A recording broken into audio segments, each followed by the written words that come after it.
Fala pessoal, tudo bem? Boa tarde já, hein? Boa tarde. Passamos de meio-dia, hoje é segunda-feira, que dia é hoje? Dia 18 de novembro de 2019, certo?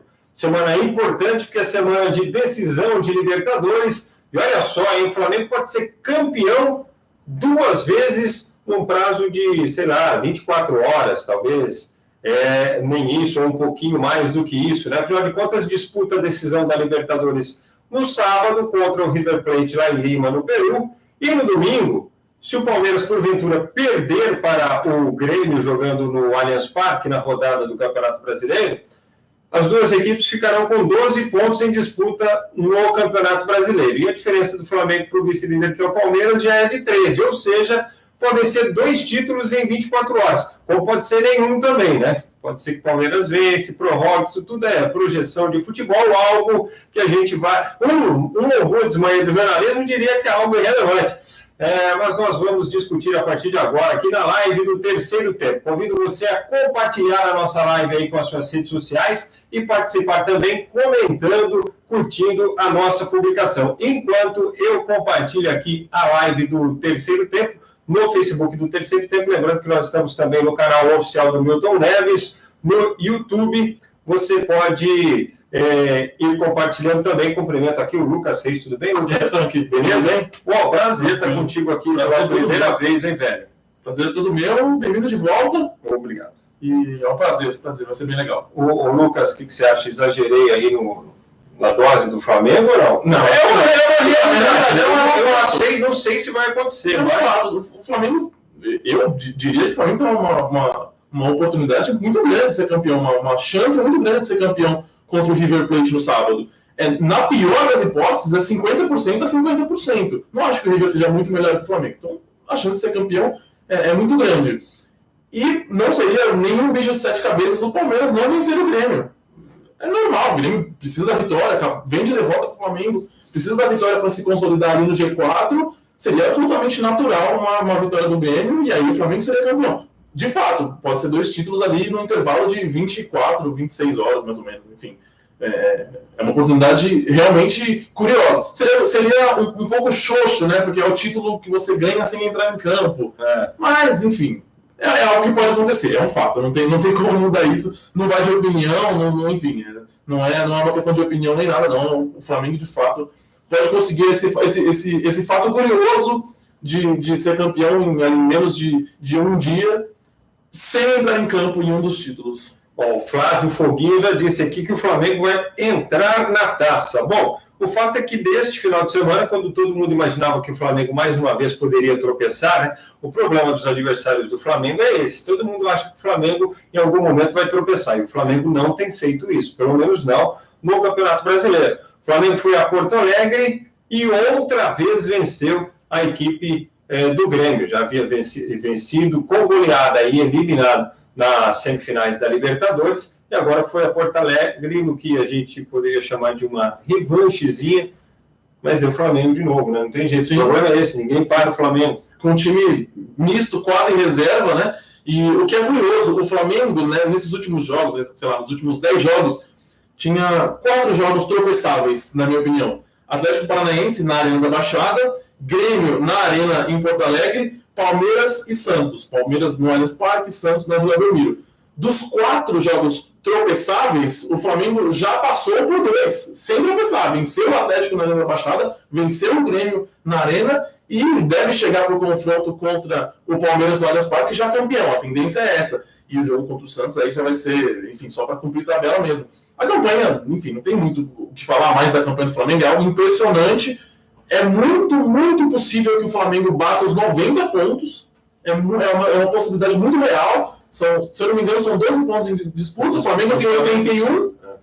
Jogos contra, se eu não me engano, Ceará, Palmeiras, Avaí e Santos.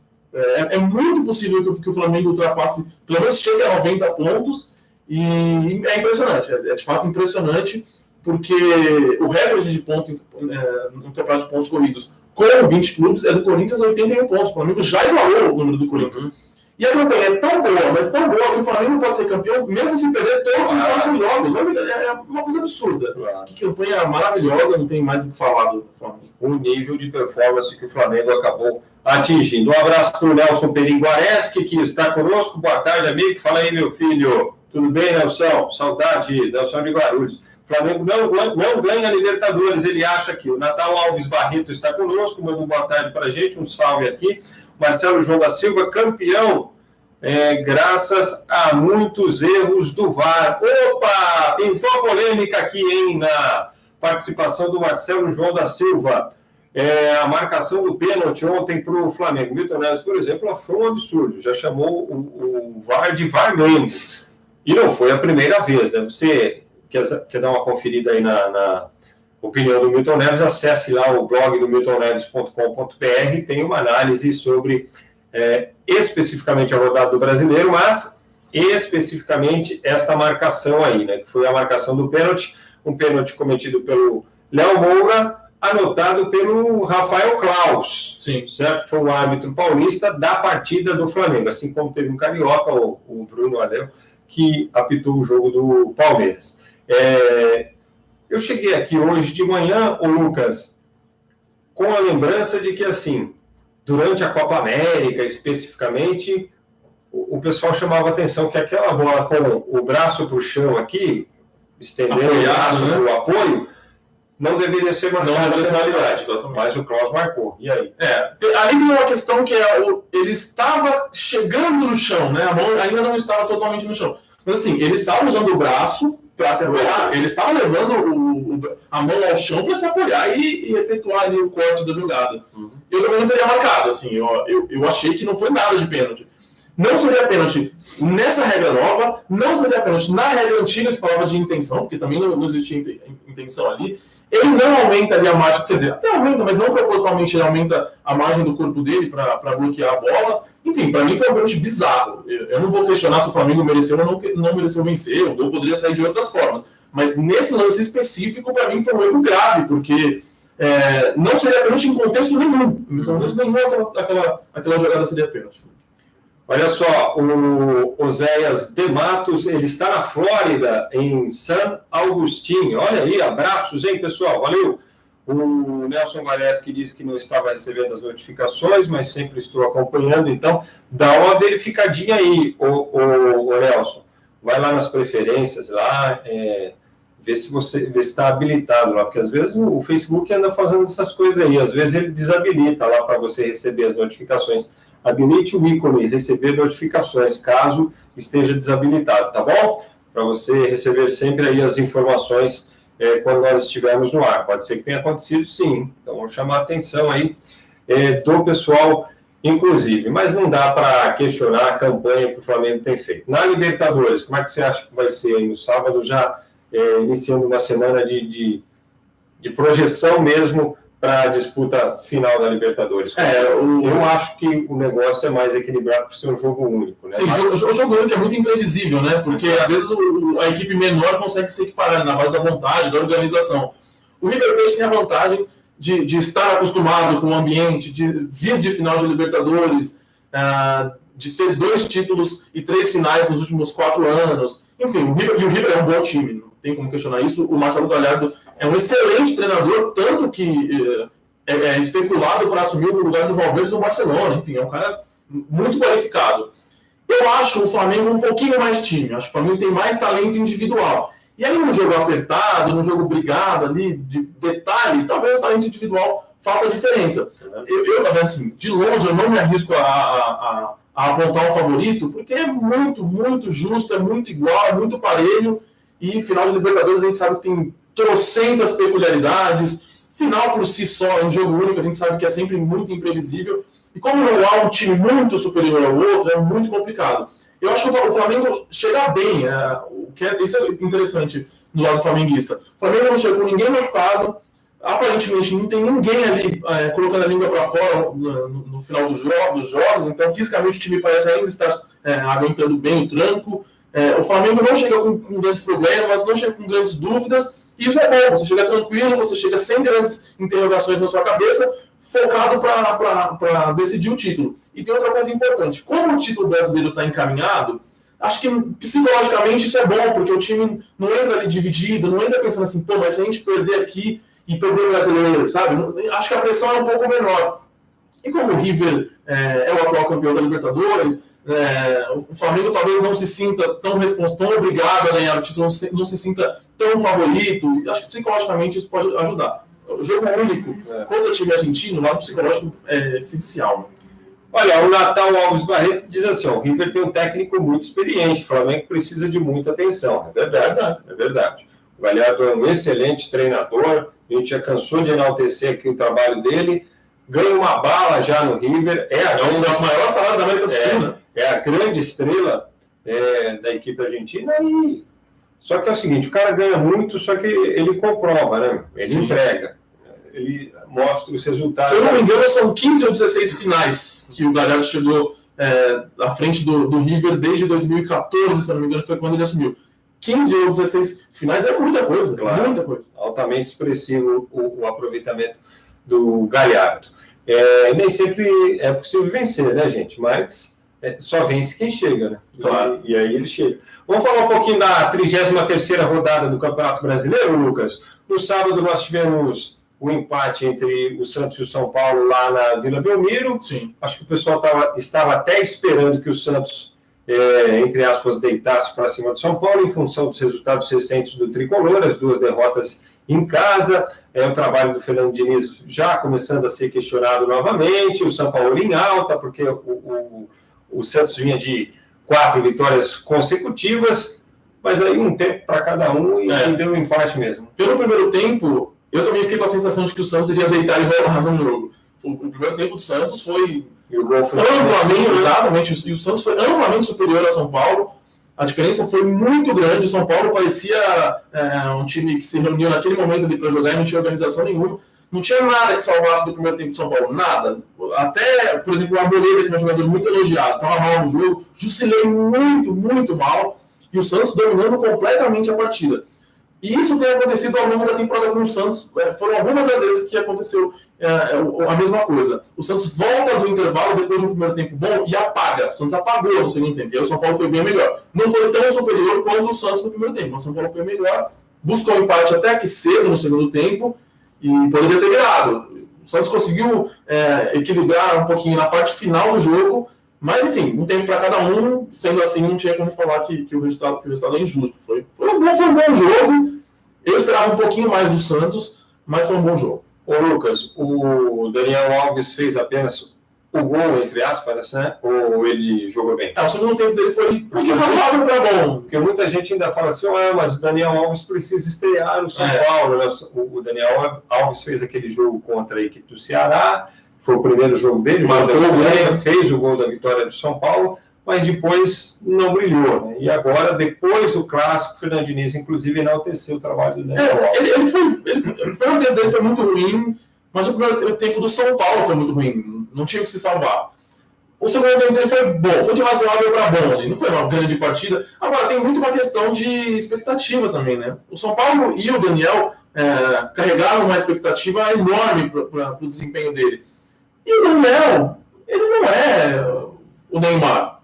Por mais que seja um grande lateral, por mais que seja um dos maiores que houve na vida, tem uma carreira absurda, o jogador com o maior número de títulos na história do futebol, ele não é o cara que vai ganhar os jogos do São Paulo. Não é, ele vai ser mais um dentro de uma engrenagem. E o time do São Paulo tem uma engrenagem absolutamente bagunçada. A coisa não estava funcionando. Ainda assim, o segundo tempo teve pontos positivos, mas pensando a longo prazo, o São Paulo precisa de um crescimento de desempenho assim, enorme, porque senão o ano que vem vai ser mais um ano pífio. E o Santos? Você acha que o Santos tem condição nessas rodadas finais aí? São 5 jogos ainda, né, para os demais clubes, só para Vasco e Flamengo que não.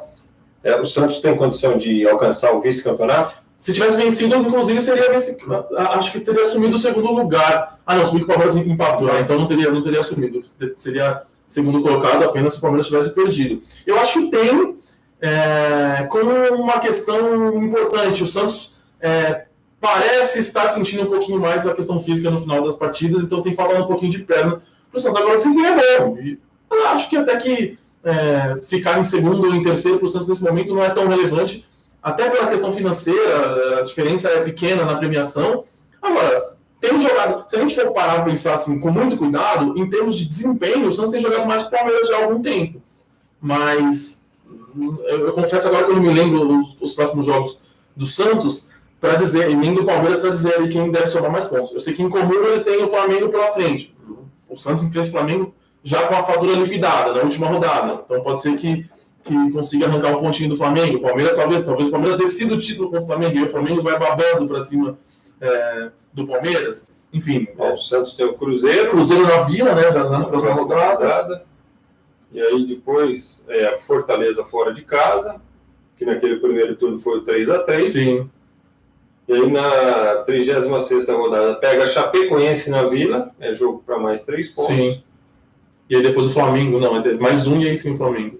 Aí tem mais um jogo, que é o 37ª rodada. Atlético Paranaense. Não sei, daí talvez o Santos sobre 6 pontos, aí não seria suficiente para... Acho que o Palmeiras deve segurar a segunda posição. Agora, o ano do Santos é bom, o ano do Santos, entre aspas, está ganho, né? Porque a expectativa em dezembro de 2018 era de um Santos de 8º para baixo. O Santos está brigando pelo vice-campeonato. Enfim, acho que o ano é muito expectativa para 2020. Aí começa a ficar um pouco mais preocupante. Volta a ser a expectativa do Santos. A incerteza por conta do fico ou não fico do São Paulo é enorme. Se ele não ficar, o cenário para mim é muito preocupante, porque o Santos tem uma crise política grave, o Santos tem uma situação financeira muito grave, o Santos não tem um grande elenco, tem um bom time, mas não tem um grande elenco, e o Santos não vai conseguir investir e vai perder peças importantes. Jorge vai sair, Gustavo Henrique deve sair, Lucas Veríssimo pode sair, e aí o que mais vier do mercado. Os 2 Jorges. Tem isso aí. Aí você não sabe se de repente o Denis Gonzalez deve sair. A gente não sabe se de repente vem um assédio do exterior para cima do Soteldo. Então, o cenário do Santos para 2020 não é dos melhores, e sem o Sampaoli, aí eu diria que é dos piores. Olha, o Nelson Guareschi disse que achou que o Santos ia golear, mas o futebol não tolera gols perdidos. O Rodrigo Garcia diz assim: Frank, tem alguma informação de quais jogadores estarão na lista de dispensa de 2019? Você sabe quais são os reforços do Corinthians para 2020? Gostaria da opinião de vocês. Vocês acreditam que o Atlético Paranaense e Bragantino, que eles dois em breve serão times grandes de elite do futebol brasileiro? Olha, sobre o RB Bragantino, o Red Bull Bragantino, eu não sei, viu? Porque enquanto os caras quiserem investir, pode ser que o time continue crescendo. Daí a se tornar grande de fato, eu não sei. E o Atlético Paranaense acho que já tem esse status, né? É muito difícil o time mudar de patamar, né? É muito difícil. É uma caminhada muito longa. Vou te dar um exemplo. O Chelsea, na Inglaterra, já ganhou campeonatos ingleses algumas vezes, Copa da Liga, FA Cup, ganhou Champions League. E o Chelsea, pelos ingleses, ele ainda é visto como um time de médio para grande. Ele ainda não está no hall do Manchester United, do Liverpool, por exemplo, do Arsenal, por exemplo. Falta a tradição. E olha que na Inglaterra todos os times são mais do que centenários. Então a caminhada é muito longa. Você precisa de um caminho muito longo, com muitas conquistas. Você imagina o Bragantino subindo, já subiu. O trabalho é muito bem feito e a Red Bull é uma empresa muito estruturada e muito séria no investimento que ela faz no esporte. Quanto tempo esse time vai precisar para entrar, entre aspas, no grupo dos grandes? Talvez 30 anos para chegar no nível do Atlético Paranaense? Sei lá. Enfim, primeiro que é muito subjetivo e é uma caminhada muito longa, muito longa. Tá respondido aí, Rodrigo? Muito bem. Olha só, o Palmeiras foi até a Fonte Nova, empatou com o Bahia por 1-1 em um jogo em que, mais uma vez, repetindo até em partes aquilo que ocorreu no clássico da semana passada, o Palmeiras fez um primeiro tempo pífio, para não falar desastroso, e no segundo tempo dominou a partida, mas aquele negócio, né? Parece que o Palmeiras joga a forceps, né? Quando precisa, agora tem que ir para cima de qualquer jeito, aí o time melhora. E são 2 perguntas: por que o Palmeiras oscila tanto e por que o Lucas Lima e o Borja, por exemplo, que são jogadores que entraram ontem e acabaram dando um outro espírito para o time no segundo tempo, por que quando é assim o jogador já não começa jogando, seu mano? São questões aí que ficam para esse Palmeiras, que deixou mais 2 pontos pelo caminho E nessas 2 rodadas em que o Palmeiras somou 2 pontos, o Flamengo fez mais 6, né? Então, aumentou a diferença em 4. Depois, isso explica bem por que o Flamengo está onde está e por que os outros times estão correndo atrás, né? É verdade. Eu acho que o Palmeiras tem um problema, talvez, de foco, não sei. O Palmeiras parece ter jogado toalha. O Palmeiras joga num ritmo, assim...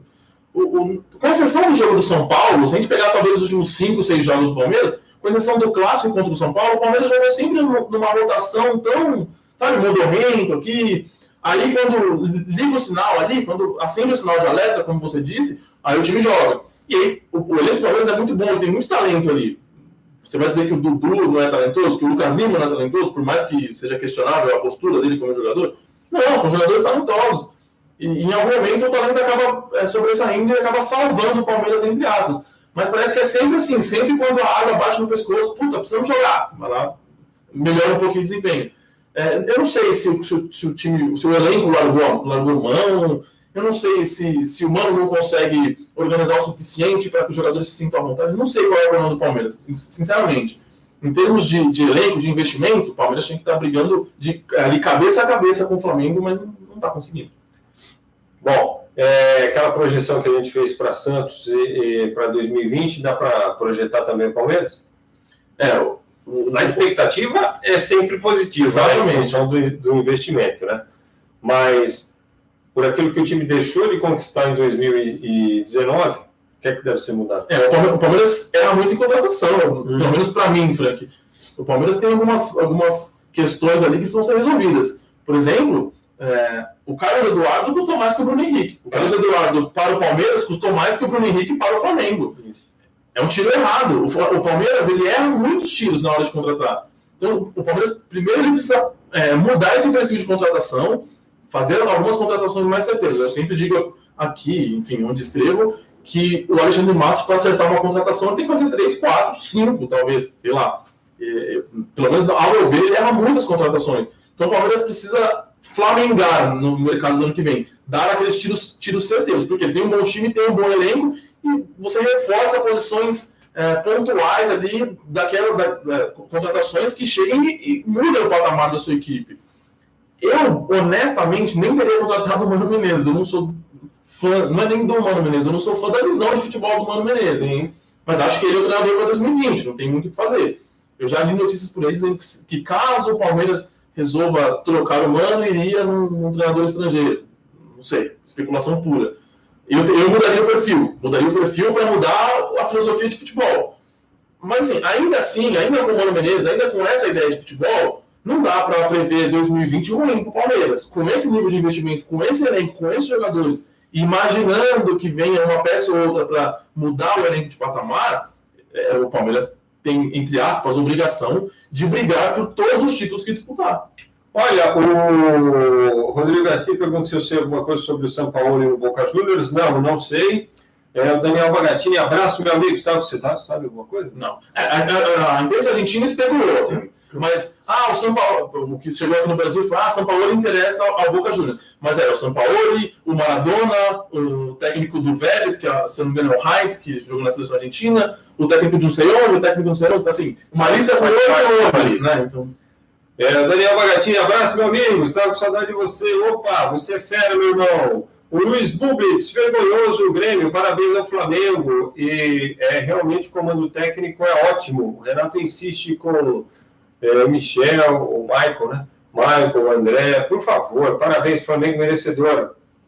O Daniel Bagatini disse que a gente é gente boa. Rapaz, você que é muito gente boa demais, cara. Você é muito carinhoso aí com a gente. Bom, Corinthians 0, Internacional também 0. O jogo foi na arena do Corinthians aqui em Itaquera.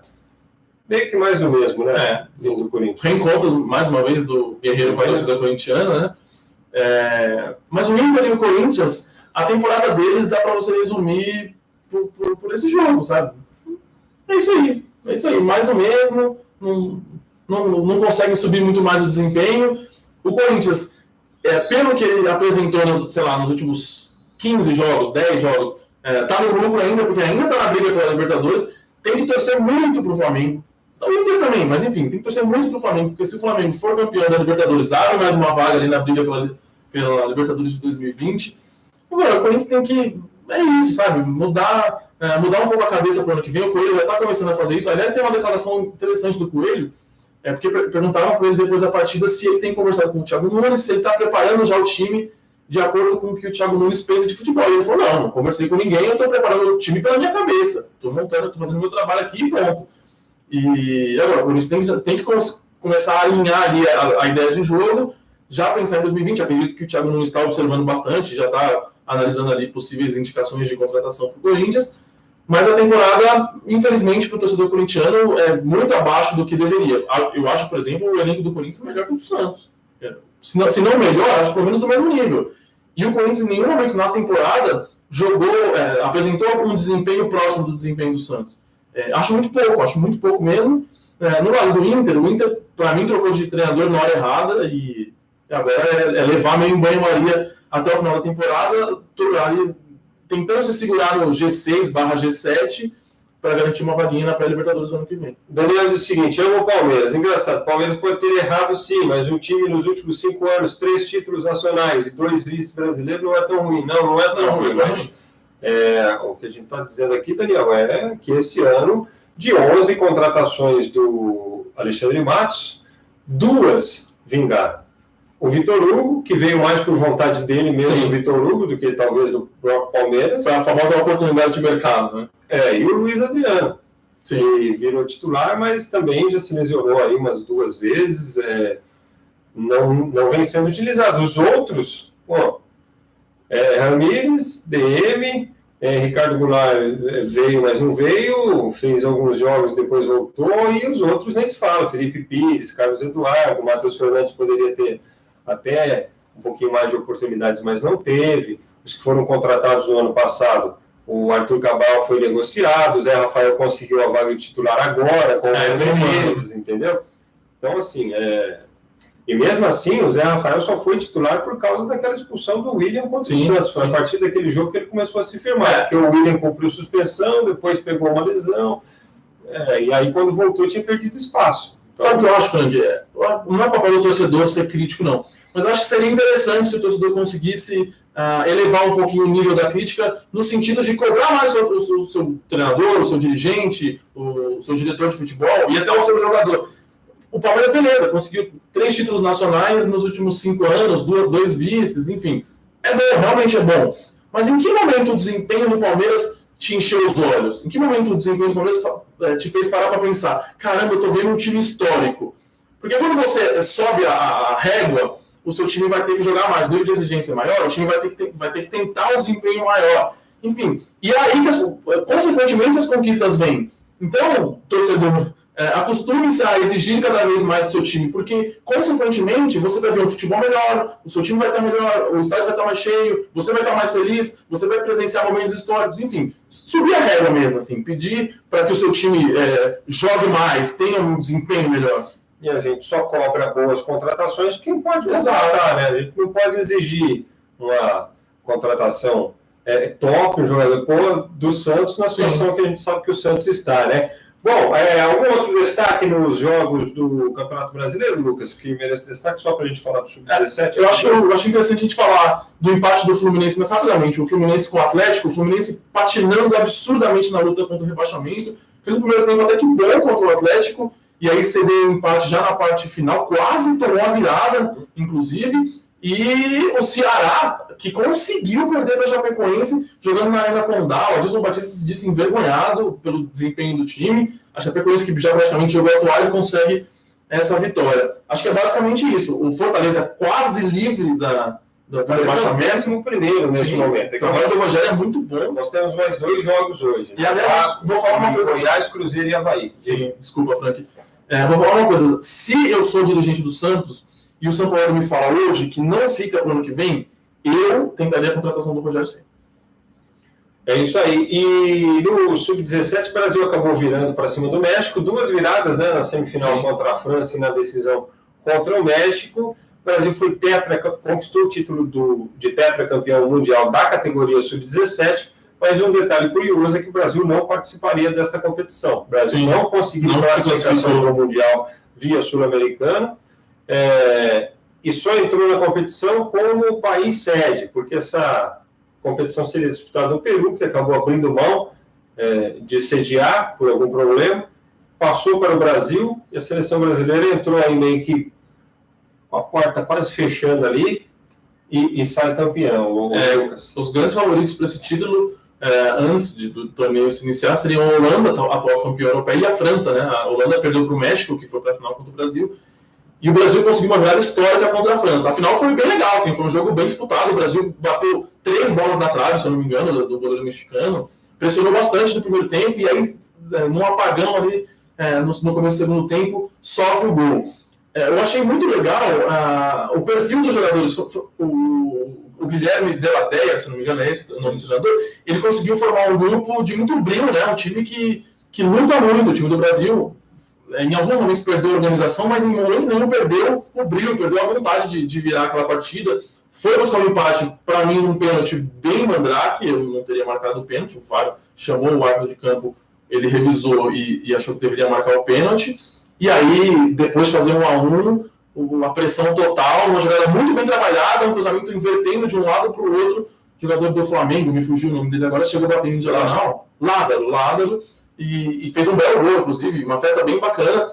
É legal, assim, para mim o título de base não indica necessariamente que as coisas estão salvas, temos uma geração de ouro, não é necessariamente isso. Agora é bacana, você vê ali alguns talentos. O menino Verão do Palmeiras é muito bom jogador, o próprio Lázaro mostrou muita personalidade nessas 2 viradas, o Caio Jorge do Santos se mostrou um bom jogador, enfim, tem bons talentos. Resta saber agora se eles vão ser bem trabalhados, se eles vão se desenvolver de fato. Agora, é sempre bacana, né? É legal você ganhar o título, ainda mais em casa, enfim, é uma história bacana, com boas viradas, com bom desempenho também, isso é legal destacar. Lembrando que não quer dizer que essa meninada vai chegar no profissional com o mesmo status, né, gente? Não, de repente o cara vira um profissional que compõe um elenco. E tá bom, eu sempre digo que base de time não tem que formar Neymar todo ano, não tem que formar Gabriel Jesus todo ano. Se você formar o Alisson todo ano, um volante marcador você não precisa pegar. Se você formar um bom goleiro a cada 2 anos, beleza, já não vai precisar ir no mercado pegar goleiro, enfim. Olha, o Rodrigo Garcia está perguntando se o Claudinho do Bragantino, se ele pertence ao Corinthians. O Corinthians tinha uma parte dele ainda durante esta temporada aí. Só que o pessoal lá do RB estava negociando com o Corinthians já para adquirir também o outro percentual. Não sei se essa negociação vingou ou se o Corinthians já tem uma parte dele. Vou pesquisar, sabe? Não sei. Vou pesquisar direitinho a situação do Claudinho e aí te informo nesta terça-feira ou na nossa próxima live, tá bom, Rodrigo? Promessa feita aqui, tá? Muito obrigado a todos que estiveram conosco. Lembrando que nós tivemos o Grande Prêmio do Brasil de Fórmula 1 neste domingo. Aliás, foi um final de semana recheado, uma ampla cobertura do Marcos Júnior Micheletti lá no portal Terceiro Tempo, terceirotempo.com.br. E logo mais, 3 e pouco da tarde, tem o Marcos Júnior Micheletti e o Cláudio Karsug, o mestre, aqui nos estúdios do Terceiro Tempo, para mais um Terceiro Tempo, para mais um Notas do Karsug. Este especial, hein? Um apanhado geral sobre o Grande Prêmio do Brasil de Fórmula 1. Se eu fosse você, eu não perderia, tá certo? Durante esta tarde, no Facebook do Terceiro Tempo. Grande abraço a todos, você aí do canal do Milton e você também aí no nosso Facebook. Valeu, pessoal. Grande abraço.